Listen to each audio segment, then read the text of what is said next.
This video is called How to Read the Nightland. This is a very excellent book that a lot of people don't know about. Everybody's heard of The Lord of the Rings and Star Wars, and people like to read fantasy, sci-fi fiction books, but they don't know about this book because maybe it's just not that popular. The author, William Hope Hodgson, he died in World War I around the age of 40. But before he died, he wrote many books, and this is probably his best one. The language is a little archaic, and I want to share with the audience today how to read this book. I definitely suggest reading this book. However, I would approach it differently based on just the way things are now. You probably would just want to start on Chapter 2. Chapter 2 is called The Last Redoubt. And you'd probably want to read until Chapter 10. Because this book it's about a man in a future society, and the people, they live in a pyramid. You see, this is the pyramid they live in.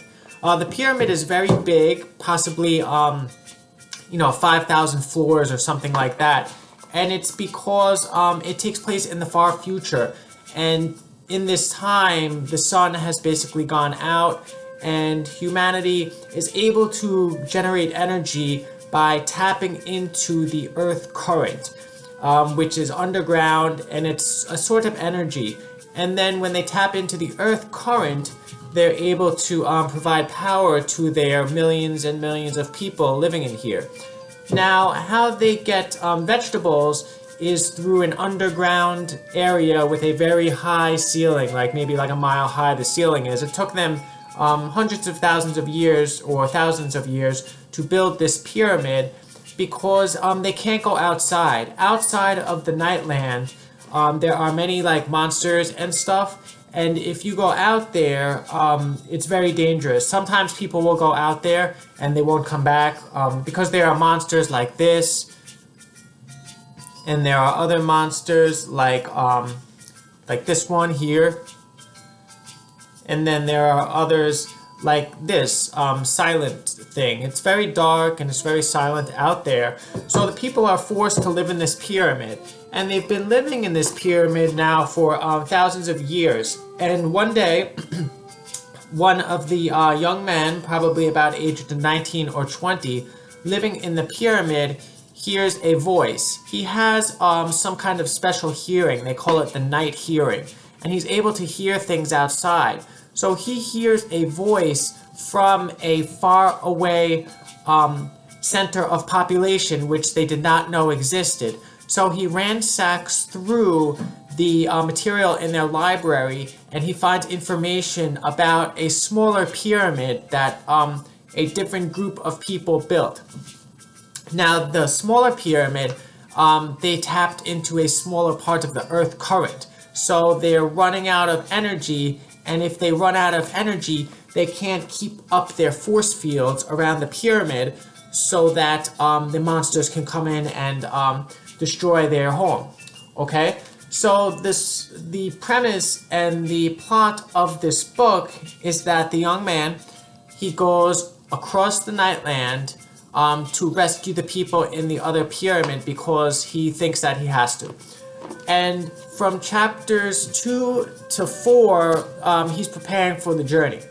And then from chapters 4 to 10 is him going through the Nightland. And these chapters are some of the best chapters in all of literature. And it's great for sci-fi, fantasy, Lord of the Rings. I consider it Lovecraft combined with Tolkien, with Lord of the Rings. And it's just an excellent thing that you really should read. But, that's maybe this much of the book here.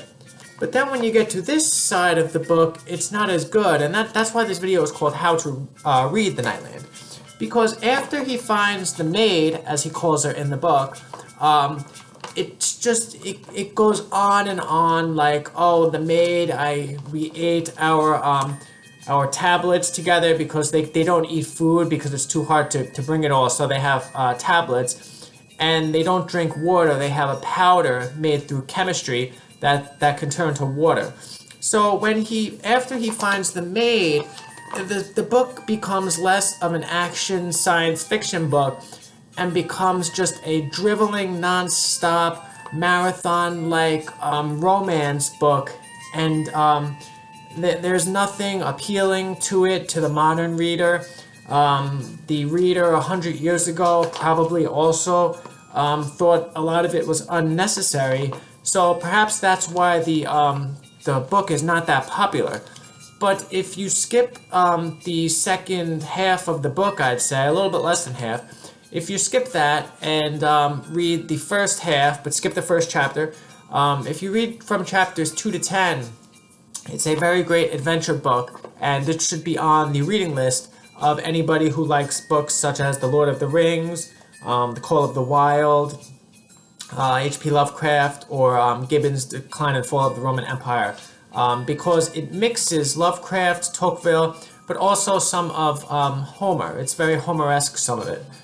So definitely check this book out and read it as soon as you can, because it's a great adventure. Thank you.